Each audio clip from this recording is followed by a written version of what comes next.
yours. I go to the Bible, God's holy word, to find answers. And thank you for the good questions we have before us today. Question number 1. In a God-controlled world, why would Jerusalem need gates and walls, as recorded in Revelation 21, verse 12? Well, when the Bible describes eternity, picture language is the only way to help us understand. The Bible says that eye has not seen, nor ear heard, neither hath it entered into the heart of man the things that God hath prepared for them that love him.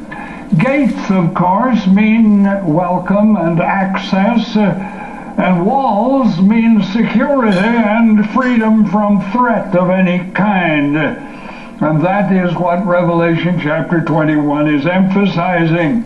In heaven, in eternity, there will be no sin or sorrow or death or crying. All fear will be gone.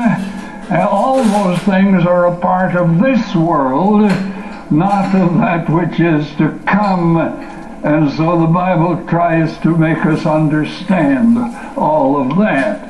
Now, question number 2 is healing in the atonement.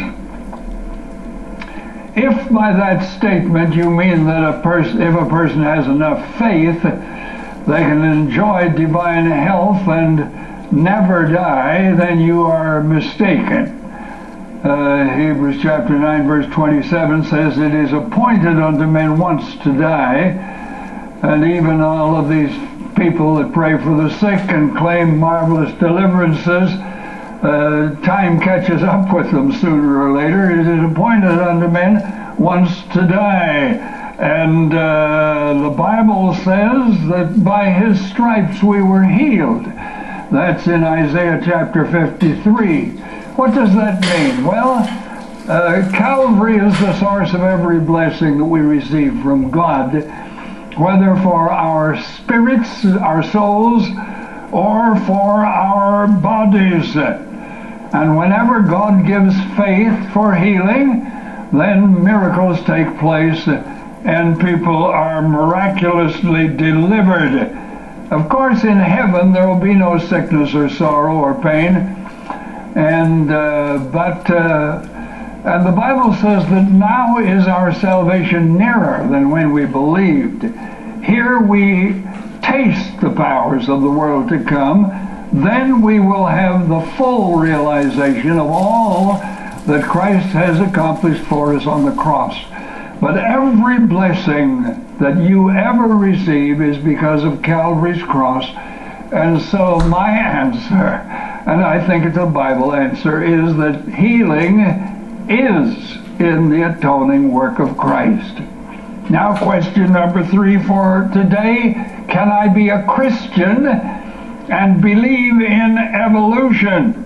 Yes, you can be a Christian and believe in evolution, but you will be an uninstructed and confused Christian.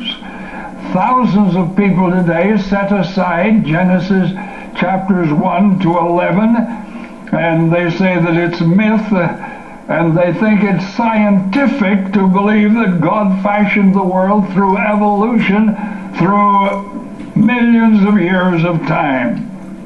The fact is that biblical creationism underlies the entire story of redemption. If there was no first Adam who brought sin into the world, then we don't need a second Adam to atone for the sins of all mankind. Yes, you can be a Christian, a confused Christian, and follow after Charles Darwin, but if you really examine the scriptures and take a good hard look at the facts, you will be brought around to believe that God created the heavens and the earth exactly the way the Bible says that he did. Thank you so much for these questions. I trust the answers have been helpful. If you have a question you'd like me to use on the Bible as the answer, please write it out.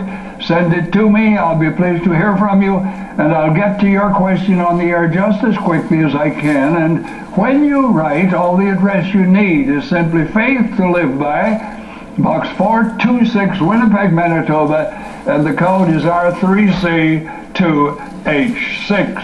Heidi and Rick now, he giveth more grace when the burdens grow greater.